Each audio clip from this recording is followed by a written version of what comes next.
अगला कॉल आ रहा है। इसमें अभी हमें क्या प्रश्न मिलता है। नमस्कार। हेलो जी, बोलिए। सर, नमस्ते। नमस्ते बेटे, बोलिए। सर, मेरा नाम अवनी है। मैं कक्षा 3 में पढ़ती हूँ। मेरी स्कूल का नाम राजकीय प्राथमिक विद्यालय कुलिया है। सर, मेरा सवाल ये है कि सरकार बच्चों को नवाचार में कैसे प्रोग्राम करती है और कैसे मदद करती है। हाँ, क्या सुंदर बात है। कक्षा 3 की ही विद्यार्थी अगर कक्षा 3 में इतनी कम उम्र में ही नवाचार के लिए इतना प्रेरित हैं, तो मुझे लगता है कि अवनी आगे चल के ज़रूर हमारा और हमारे देश का नाम रोशन करेंगी। अ, तो अभी जैसे कि अवनी मैम ने आपको बताया कि सरकार जो है वो बहुत से इनोवेशन प्रोग्राम चलाती है और इनोवेट करने में बच्चों को मदद करती है। जैसा कि मैम ने बताया इंस्पायर अवार्ड के बारे में, तो छात्रों के इनोवेशन को बढ़ावा देने के लिए हर एक स्कूल में बच्चों को उनके आइडियाज को करने के लिए कुछ सहयोग राशि सरकार इंस्पायर अवार्ड में देती है। अगर आपका प्रोजेक्ट सेलेक्ट होता है, अगर आपका आइडिया सेलेक्ट होता है, तो सरकार आपको सहयोग राशि देती है। उस पर आप काम करते हैं, उसको आप स्कूल लेवल, उसको आप जिला स्तरीय, खंड स्तरीय, उसके बाद राज्य स्तरीय और राष्ट्रीय स्तरीय तक की प्रतियोगिताओं में आप उसको ले जाते हैं। अटल टिंकरिंग लैब्स हैं, जो कि स्कूलों में साइंस, टेक्नोलॉजी, इंजीनियरिंग, मैथमेटिक्स और इनोवेशन, इनके फील्ड में जो बच्चे काम कर रहे हैं उसके लिए उनको बढ़ावा देती है। किशोर वैज्ञानिक प्रोत्साहन योजना है। नेशनल इनोवेशन फाउंडेशन का ये doctor APJ Abdul Kalam ignite award है। इस तरीके के तमाम प्लेटफॉर्म्स हैं जहाँ पर आप अपने इनोवेशन को ले जा सकते हैं। अटल इनोवेशन मिशन, अटल इंक्यूबेशन सेंटर और अटल कम्युनिटी इनोवेशन सेंटर, जो कि समुदाय से आने वाले नवाचारों को किस तरीके से प्रोत्साहित करें, उसके लिए आप इनको अटल इनोवेशन मिशन के इन इंक्यूबेशन सेंटर्स में भी ले जा सकते हैं और वहां पर आप उनके संसाधनों का उपयोग भी कर सकते हैं। मैम, आप कुछ ऐड करना चाहेंगे इसमें? जी, बिल्कुल। मुझे बहुत अच्छा लगा कि थर्ड क्लास का बच्चा इस तरह से सोच रहा है और इनोवेट करना चाह रहा है। बिल्कुल, आप अपने आस-पास देखिए बच्चों, इंस्पायर अवार्ड, अटल टिंकरिंग लैब और यंग साइंटिस्ट प्रोग्राम जैसी बातें सर ने की। और इसके साथ-साथ भी आपके आस-पास जो फेयर लगते हैं, उसमें भी कुछ चीज़ें इस तरह की होती हैं। और रिसोर्सेज़ जो हैं अवेलेबल, उनको यूज़ करना शुरू करें। हमारे पास नेक्स्ट कॉलर जुड़ चुके हैं। नमस्कार। हाँ, नमस्कार सर। मैं जान सकता हूँ हमारी किससे बातचीत हो रही है? जी सर, मैं प्रकाश चंद्र उपाध्याय बोल रहा हूँ, टीचर यहाँ पर राजकीय उच्चतर माध्यमिक विद्यालय खोनामोरा, जनपद चंपावत से। जी जी, नमस्कार प्रकाश जी, बताइए। नमस्कार सर। अभी एससीईआरटी द्वारा एक हैकाथॉन प्रतियोगिता की गई थी, उसमें मैं भी सम्मिलित था, तो काफी अच्छा वो लगा मुझे कि एससीईआरटी के द्वारा बहुत अच्छा प्रयास किया गया। जी जी। जी, बहुत ही बधाइयाँ प्रकाश जी, आपको बताइए। धन्यवाद सर। तो वहाँ पर जब हम लोग प्रोटोटाइप आदि बना रहे थे, जैसे मैंने वनाग्नि की रोकथाम आदि के लिए प्रोटोटाइप आदि बनाया था, तो सर मेरा एक प्रश्न था आपसे।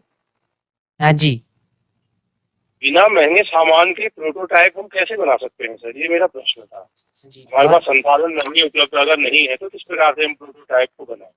जी, प्रकाश जी का जो सवाल है वो बहुत ही इम्पोर्टेंट है कि अगर हमारे पास संसाधन उपलब्ध नहीं हो, तो भी हम प्रोटोटाइप किस तरीके से बना सकते हैं। मुझे लगता है कि प्रोटोटाइप बनाने के लिए महंगे संसाधनों की नहीं, एक प्रॉपर दृष्टिकोण की ज़रूरत होती है। और बहुत महँगे संसाधन अगर उपलब्ध नहीं भी हैं, चूँकि हम जान रहे हैं हम गवर्नमेंट सिस्टम में काम कर रहे हैं, हमारे बच्चे जो हैं नहीं ले पाते, तो कुछ बेसिक चीज़ों से शुरू कर सकते हैं। कार्डबोर्ड के डब्बे हैं, प्लास्टिक्स की बॉटल्स हैं, है ना? मिट्टी के भी कुछ बर्तन वग़ैरह यूज़ करते हैं या मिट्टी से भी वो लोग मॉडल्स बनाते हैं। कुल मिलाकर जो हम साइंस में पढ़ते हैं 3R टेक्निक, तो रीयूज़ करना चीज़ों को और रिसाइकिल करते हुए यूज़ करना, इस तरह की चीज़ें वो कर सकते हैं। इवन रबर को भी यूज़ करते हैं, टायर्स को भी मैंने देखा है, उन चीज़ों को यूज़ करते हुए वो आगे बढ़ते हैं। छोटी-मोटी मशीनरी की अगर बात करें तो कोई पुराना खिलौना है, उसकी कोई मोटर मोटर आप यूज कर LED सकते हैं, एलईडी कर सकते हैं। पुराना टेप रिकॉर्डर अगर खराब हो गया तो मैंने ये देखा है बच्चे उसका स्पीकर वाला हिस्सा निकाल के वो जी कहीं यूज कर रहे हैं। तो हमारा ऑब्जर्वेशन थोड़ा और ज्यादा होना चाहिए कि हम चीजों को ऐसे ना देखें कि ये सामान यहाँ पड़ा है, हम इसको कहाँ या खराब हो गया है, हम उसे इस तरह से देखें कि अब इसे हम और किस तरह से यूज कर सकते हैं। तो अगर हम ये दृष्टिकोण के साथ जाएं तो हाँ, मेरे ख्याल से कोई बहुत ज्यादा महंगी चीजों की जरूरत नहीं पड़ती। लेकिन उसके साथ साथ चूंकि ये टेक्नोलॉजी से जुड़ी हुई चीजें हैं तो डेफिनेटली टेक्नोलॉजी कहीं ना कहीं आनी चाहिए, और हेल्प करने के लिए हमारे पास आजकल बहुत सारी टूल्स भी अवेलेबल हैं। जैसे हमारे पास टिंकर कैट जैसा फ्री सॉफ्टवेयर अवेलेबल है, तो आप उसे यूज कर सकते हैं, देख सकते हैं, सीख सकते हैं। बहुत ज्यादा बड़ा प्रोजेक्ट लेकर ना चलें। जब हम सीखने की स्थिति में होते हैं तो छोटे छोटे स्टेप बाय, अगर कोई बड़ा प्रोजेक्ट है भी तो उसको स्टेप बाय स्टेप करके चलें, छोटे छोटे मूव्स लेकर चलें, और हर एक मूव जब कंप्लीट हो तो उसको थोड़ा सा एंजॉय करें और फिर आगे बढ़ें, तो आपकी एनर्जी भी बनी रहती है और धीरे धीरे करके आपका प्रोजेक्ट भी पूरा होता है। कोशिश ये करें कि अपना ऑब्जर्वेशन और ज्यादा रखें, इस तरह से रखें कि हम उन चीजों को किस तरह से रीयूज कर सकते हैं। हमारे नेक्स्ट कॉलर हमारे साथ हैं।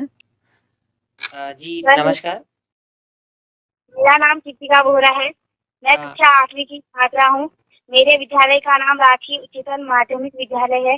मैं जनपद चंपावत से हूँ। इनोवेशन में मैं आपसे यह प्रश्न पूछना चाहती हूँ कि इनोवेशन में एम्पैथी का क्या महत्व होता है? एम्पैथी बहुत बेटा अच्छा। आपका नाम एक बार फिर से बताएंगे? कृतिका बोहरा। कृतिका। कृतिका, एम्पैथी जनरली हम सिंपैथी और एम्पैथी एक जैसा ही ले लेते हैं, लेकिन एम्पैथेटिकली अगर किसी चीज से जब हम जुड़ते हैं तो हमारा कनेक्शन ज्यादा स्ट्रांग होता है। एम्पैथी का मतलब ये है कि हम सामने वाले की प्रॉब्लम को बहुत गहराई से समझ रहे हैं, या अपने आप को उस जगह पर रख के देख रहे हैं कि हाँ, ये हमारे साथ ही ऐसा कुछ हो रहा है, तो हम क्या करें। तो जब आप एम्पैथेटिकली किसी को ऑब्जर्व करते हैं तो आप उसकी परेशानियों को, जो मेन पिन पॉइंट्स हैं उसके, उसको ज्यादा अच्छे से ऑब्जर्व करते हैं। और जब आपकी ऑब्जर्वेशन अच्छी होती है तो आप बड़े सटीक रहते हैं कि हाँ, मुझे इस पॉइंट पर काम करना है। तो जब आप लोगों की परेशानियों को ध्यान से देखते हैं और उनके असली कारण को समझते हैं कि इनको ये प्रॉब्लम इस कारण से हो रहा है, हो सकता है कि एक से ज्यादा लोगों को सेम प्रॉब्लम हो और कारण शायद थोड़े ऊपर नीचे हों, तो एक मेन मुद्दा, मतलब बहुत से लोगों को एक मेन कारण ये था और कुछ लोगों को कुछ और भी कारण थे, तो हम सेकेंडरी रीजंस भी उसके देख रहे होते हैं। उससे आप जब समझते हैं अच्छे से तो उसके बाद आप उनसे बातचीत करते हैं कि ये क्यों हो रहा है, इसका इस तरह से आपने कैसे किया। आप एम्पैथेटिकली जुड़े हैं उनसे, तो आपने फर्स्ट चीज है आप उनसे जुड़े, लगाव मतलब गहराई से जुड़े। दूसरा, उनकी जो मेन प्रॉब्लम एरियाज हैं उनको देखें, और उसके बाद उसको अगर आप समझने में थोड़ी सी कुछ दिक्कत आ रही है तो आप उनसे बातचीत भी कर सकते हैं कि क्या हुआ, और उसका सोल्यूशन ढूंढें।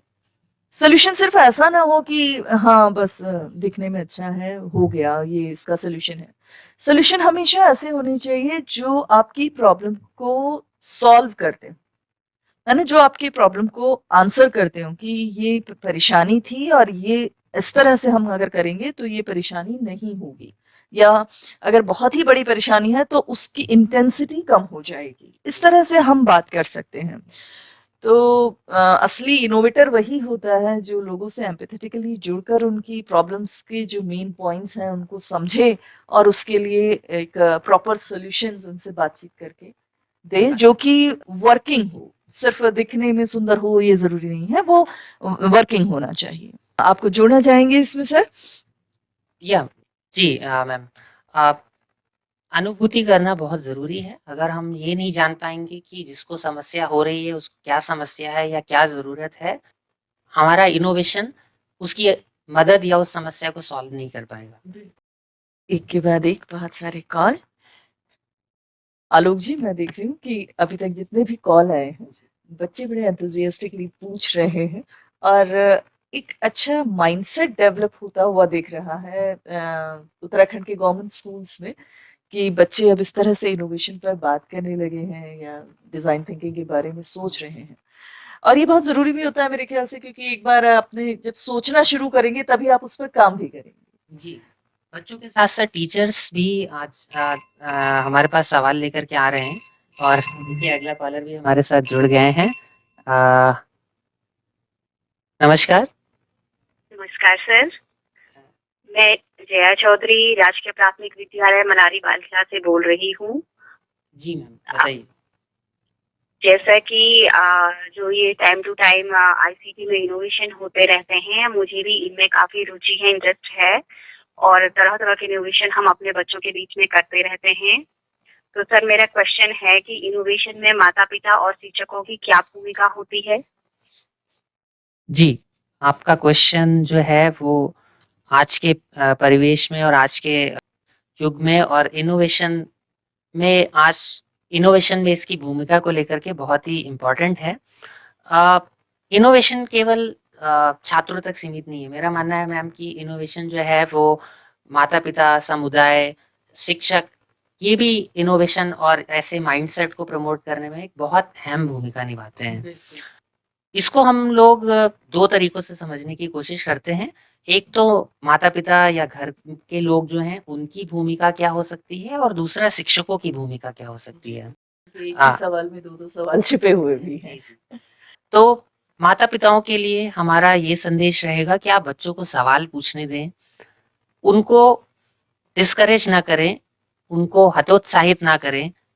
अगर वो कुछ नया सवाल लेकर के आते हैं, आप उस सवाल के सॉल्यूशंस और उस सवाल को समझने के लिए उनको डिफरेंट जो स्रोत हैं, सोर्सेज हैं, वहां पर आप रिडायरेक्ट करिए।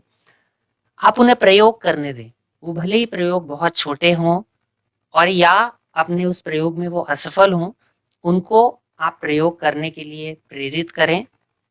उन्हें आप घर में जो सामान खराब हो गया है, टूट गया है, कोई ऐसा इक्विपमेंट है या कोई ऐसा मशीनरी है जो अभी चलती नहीं है, वो आप उनको दें। बच्चे उससे छेड़छाड़ करें, उस पर काम करें, अपने खिलौनों पर काम करें, उनको खोल करके देखें और छोटे से छोटे साइंस प्रोजेक्ट बनाने की पर काम करें। यदि स्कूल और बाहर के प्लेटफॉर्म की कोई ऐसी प्रतियोगिता आती है जहाँ पर बच्चों के इनोवेशंस को प्रतिभाग किया जा सकता है, आप वहाँ पर ज़रूर बच्चों को भेजें। बच्चों को वहाँ पर आप उनके साथ भी जाएं, उनका मनोबल बढ़ाएं।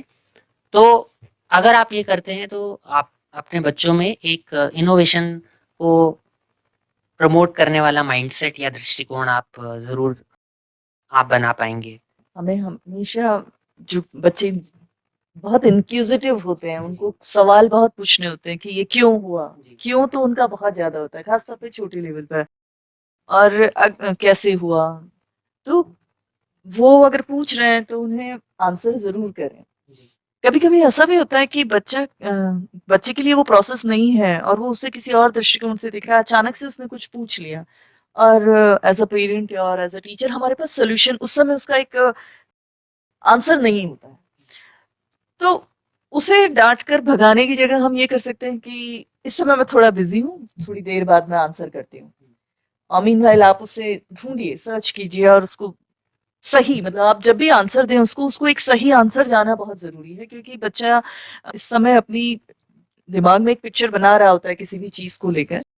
शिक्षकों की भूमिका को लेकर अगर हम उत्तराखंड में बात करें और खासतौर पर देहरादून डिस्ट्रिक्ट के लिए मैं एक बात करूं, तो हमारे पास विज्ञान धाम है, जो यहाँ के टीचर्स हैं वो जानते हैं। तो आपके जो बच्चे बहुत इनोवेटिव हैं, आप ये कर सकते हैं, वहां पर एक सुविधा इस तरह की भी है कि एक तरफ रबड़ के सारे सामान रखे हुए हैं जो यूज नहीं होते, एक तरफ प्लास्टिक है, एक तरफ मेटल है, और वो बच्चे जो जानना चाहते हैं वहां जाएं और उनसे मिलाकर कुछ बनाएं, कुछ इनोवेट करना चाहते हैं। जैसे कि अभी एक बच्चे ने पूछा था कि हमारे पास इतना पैसा नहीं रहता तो हम क्या करें।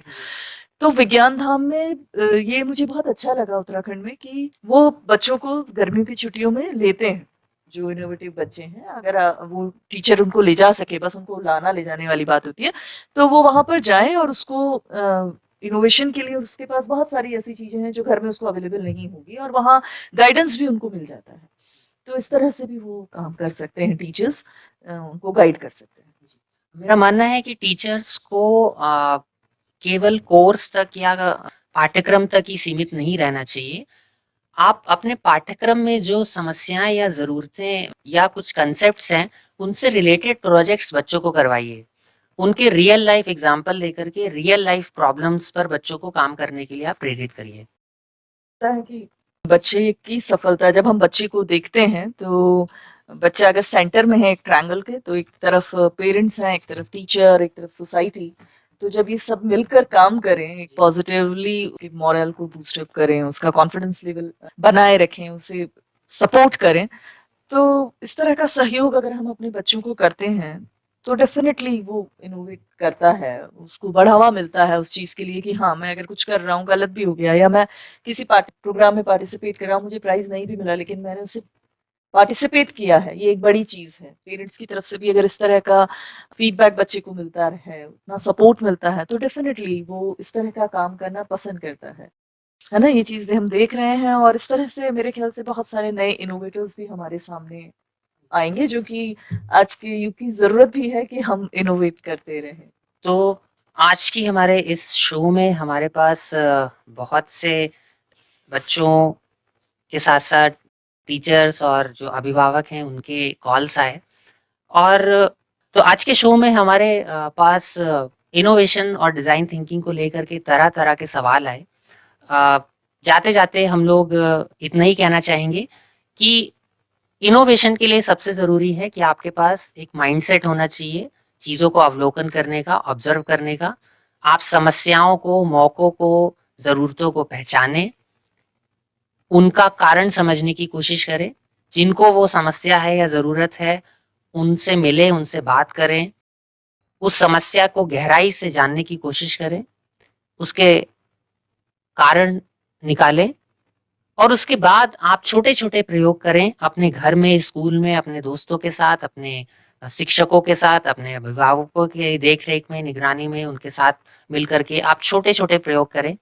संकोच बिल्कुल भी ना करें। आपका कोई भी इनोवेशन, आपका कोई भी आइडिया छोटा नहीं होता है, गलत नहीं होता है। आपकी कोई भी असफलता जो है, वो आपके लिए एक सीख की तरह ही काम करती है। और आखिरी में आप जो अलग-अलग प्रतियोगिताएं होती हैं, वहाँ पर भाग लें, और इन प्रतियोगिताओं में भाग लेने के बाद, जीतने के बाद, उन आइडियाज़ को आप उत्पाद और उद्यमिता के रास्ते पर ले जाएं, केवल वहीं तक सीमित ना रहें। एक छोटा सा संदेश है, छोटे-छोटे कदम भी बड़े बदलाव ला सकते हैं। खुद पर विश्वास रखें और हमेशा आगे बढ़ते रहें। मैं धन्यवाद देना चाहूँगा राखी मैम का कि उन्होंने आज हमारे साथ जुड़ कर के बच्चों के और हमारे शिक्षकों के इन क्वेश्चंस का आंसर किया। धन्यवाद आलोक जी, मुझे भी बहुत अच्छा लगा इस सीरीज से जुड़कर, और मुझे लगता है कि बच्चों के मन में और भी कई सवाल होंगे। तो बच्चों, आप हमें लिखते रहें और हम अगले शो में उन्हें ज़रूर शामिल करेंगे। और अगले एपिसोड में मिलने से पहले तब तक आप इनोवेट करते रहें और एक्सप्लोर करते रहें, कुछ ना कुछ सीखते रहें। इस चीज़ से न रुकें कि हमारा कोई स्टेप गलत हो गया है, वो भी यही सिखाता है कि ये वाला इस रास्ते नहीं जाना है। तो टेक केयर और धन्यवाद, नमस्कार।